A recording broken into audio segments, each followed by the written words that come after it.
Halo teman-teman, balik lagi dengan Icebeam di sini. Jika chapter sebelumnya memberikan kita gambaran bagaimana dunia One Piece bisa terbentuk dan ramalan masa depan melalui mural dan kitab Harley, chapter 1139 juga berhasil menjawab salah satu misteri di One Piece. Akhirnya setelah penantian lama, Scooper Gaban muncul kembali. Oke, di analisis kali ini gue akan coba membahas semua hal tentang Gaban dari mulai arti namanya, kekuatannya, perannya di masa depan hingga menjawab emang bener ya Gaban adalah orang dengan luka bakar. Oh iya, selain itu karena di analisis sebelumnya gue hanya fokus ke mural dan kitab Harley, oleh sebab itu di video kali ini gue juga akan nambahin sedikit analisis dari chapter sebelumnya karena ada beberapa panel yang menurut gue menarik untuk dibahas. Oke, sebelum mulai jangan lupa like dan subscribe dulu ya kalau kalian tertarik dengan info, analisis, dan teori-teori soal One Piece. Oh iya, gue juga mau berterima kasih ke Gyatsa karena udah traktir Icebeam via Saweria. Kalau kalian mau traktir juga, link ada di komen ya. Oke, yuk kita mulai pembahasannya. Oke, gua akan mulai dari sisa panel di chapter sebelumnya dulu ya. Melanjutkan dari chapter sebelumnya, di panel ini kita kembali diperlihatkan interaksi antara Loki, Gunko, dan Shamrock. Menariknya, walaupun matanya tertutup, Loki bisa tahu bahwa Shamrock memiliki wajah yang sama dengan Shanks. Nah, di sini bagian yang menurut gua cukup mengejutkan.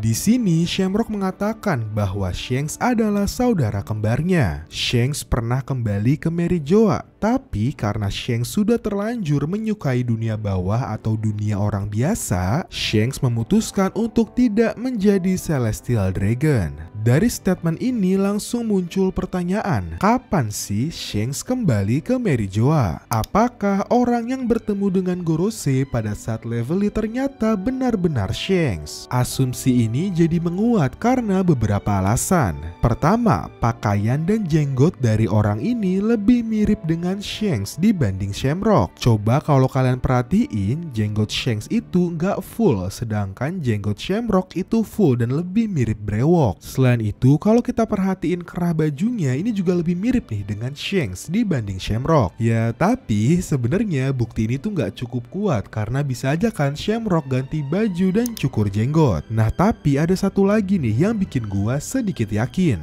Pada pertemuan ini, Gorosei mengatakan bahwa geopolitik tidak cocok dengan statusnya. Aneh gak sih? Padahal jelas-jelas di chapter terakhir tindakan Shamrock di Elbaf jelas-jelas tindakan geopolitik. Tapi gimana menurut kalian, orang ini Shanks atau Shamrock? Coba komen ya. Oke, kita lanjut ke panel berikutnya di mana akhirnya kita diperlihatkan kekuatan milik Shamrock. Pedang Shamrock terlihat bisa berubah menjadi Cerberus. Di dunia nyata, Cerberus adalah makhluk mitologi Yunani yang digambarkan sebagai anjing berkepala 3 dan diketahui menjaga gerbang underworld. Jadi pas banget nih karena Shamrock pertama kali memperlihatkan kekuatannya di underworld Elbaf. Oke, anyway, perkenalan kekuatan Shamrock juga sangat mirip dengan Gorosei. Selain munculnya api hitam dan asap hitam di sekeliling Cerberus, kita juga tidak bisa menemukan keterangan nama buah iblis di kekuatan Shamrock. Hal janggal ini ternyata masih dilanjutkan oleh Oda. Padahal di chapter sebelumnya, Oda dengan sangat gamblang memberitahu kekuatan buah iblis milik Gunko. Oke, teori gua masih sama seperti di video ini. Sepertinya kekuatan Shamrock dan seluruh Gorosei bukan berasal dari buah iblis, melainkan berasal dari Imu. Oleh sebab itu, Imu bisa mencabut kekuatan tersebut kapan aja seperti yang dia lakukan terhadap Saturn. Oh iya, fun fact, selain kehidupan Shanks dan Shamrock yang sangat bertolak belakang, pedang Shanks dan Shamrock juga memiliki arti yang bertolak belakang jika kita analisis lebih dalam. Pedang Shanks bernama Griffon yang melambangkan keilahian, kemuliaan, dan perlindungan. Sedangkan pedang Shamrock memiliki nama Cerberus yang melambangkan kehancuran. Oke, sekarang kita lanjut yuk analisis chapter 1139.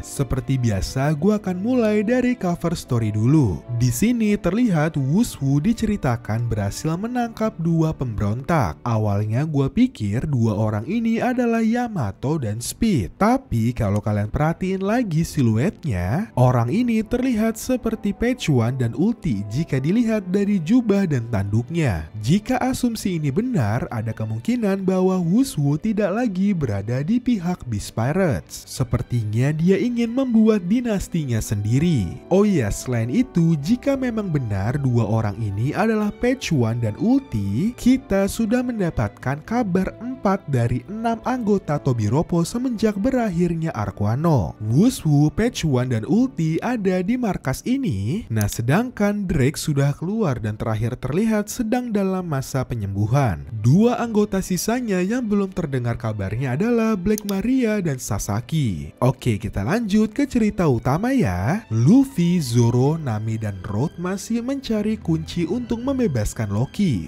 Dalam pencariannya, mereka menemukan lingkaran iblis yang digunakan Holy Knights untuk berteleportasi ke Elbaf. Menariknya, lingkaran tersebut masih terlihat dengan jelas dan tidak menghilang walaupun sudah lama berlalu. Nah, hal ini jadi menciptakan dua asumsi. Pertama, ya lingkaran ini emang butuh waktu yang lama aja buat menghilang. Atau asumsi kedua, apakah mungkin lingkaran ini sudah ada sejak lama? Lingkaran ini jadi gerbang teleportasi permanen di Elbaf. Jika asumsi ini benar, hal ini jadi bukti tambahan yang cukup kuat bahwa Raja Harald memang bekerja sama dengan pemerintah dunia. Oleh sebab itu, lingkaran ini berada di kastilnya. Oke, anyway, Rod mengatakan bahwa lingkaran seperti ini digunakan di beberapa negara untuk ritual pemanggilan iblis. Kalau kalian masih ingat, lingkaran seperti ini juga pernah terlihat di Pulau Nakamura, tempat di mana Brook terlempar pada saat time skip.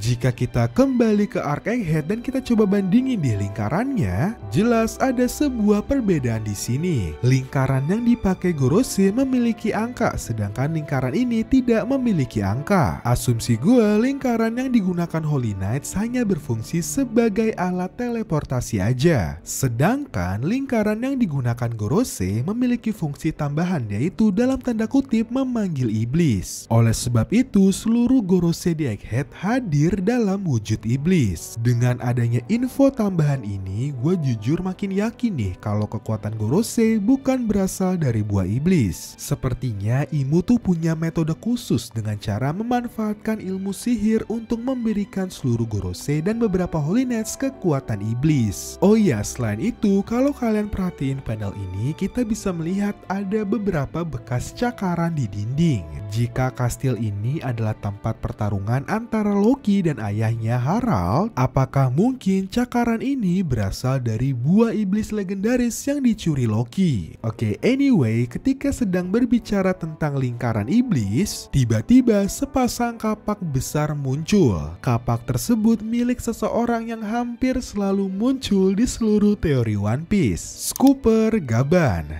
Gaban datang ke kastil karena dia merasakan haki aneh milik Shamrock. Nah, dari momen ini aja nih, kita langsung bisa tahu bahwa Gaban punya haki yang sangat kuat seperti kru Roger yang lain. Hal ini dikarenakan Luffy dan Zoro aja nggak bisa merasakan haki milik Shamrock. Nah, selain itu nih, kalau kalian perhatiin kapaknya, ini tuh bukan kapak untuk ukuran manusia. Jadi hal ini bisa ngasih gambaran kalau Gaban memiliki fisik yang kuat walaupun udah tua. Oke, lanjut kita coba analisis yuk lebih dalam nama Scooper Gaban. Nama Gaban berasal dari kata dalam bahasa Nordik kuno, Gaba, yang artinya bercanda atau mengejek. Selain itu, senjata Gaban juga terinspirasi dari Viking yang sangat kental dengan mitologi Nordik. Hal ini membuktikan bahwa kemunculan Gaban memang sudah dipersiapkan oleh Oda di Elbaf karena Elbaf sangat kental dengan budaya Nordik. Oh iya, fun fact, beberapa kalian mungkin udah tahu ya bahwa 3 kru utama Roger Pirates memiliki pola nama yang unik. Roger sebagai kapten dilambangkan dengan emas, logam paling berharga. Disusul dengan tangan kanannya Silver Rayleigh yang dilambangkan dengan perak, logam paling berharga setelah emas. Nah, terakhir Scooper Gaban sebagai tangan kiri Roger. Gaban dilambangkan sebagai koper atau tembaga slash perunggu yang merupakan logam kelas 3. Jadi kalau disimpulin secara peringkat mirip banget dengan trio monster di Straw Hat Pirates. Luffy mewakili Roger Roger sebagai kapten orang yang akan menjadi raja bajak laut. Zoro mewakili Rayleigh sebagai tangan kanan Luffy. Rayleigh memiliki julukan Dark King, mirip seperti Zoro yang punya julukan King of Hell. Nah terakhir, Sanji mewakili Gaban, sama-sama gila cinta dan wanita, cocok banget lah sama Sanji. Nah selain itu, 3 kru utama Roger Pirates juga punya peran penting sebagai penanda perjalanan cerita One Piece. Kemunculan Roger menandai sebuah cerita dibantu oleh Crocus yang membuka jalan untuk Luffy memasuki Grand Line. Rayleigh menandai bahwa cerita sudah berada di tengah babak, tepatnya time skip. Nah kemunculan Gaban menandai bahwa cerita sudah memasuki babak akhir atau final saga. Artinya One Piece akan segera tamat. Oke lanjut ya, di panel ini Gaban menjelaskan bahwa dirinya adalah suami dari Ripley dan Colon adalah anaknya. Lalu Gaban juga menyebutkan beberapa ras campuran lain seperti Buccaneers, kaki leher panjang, Wotans, dan ras yang belum pernah kita dengar sebelumnya, Dosun Dada. Nah ras apa sih sebenarnya Dosun Dada itu?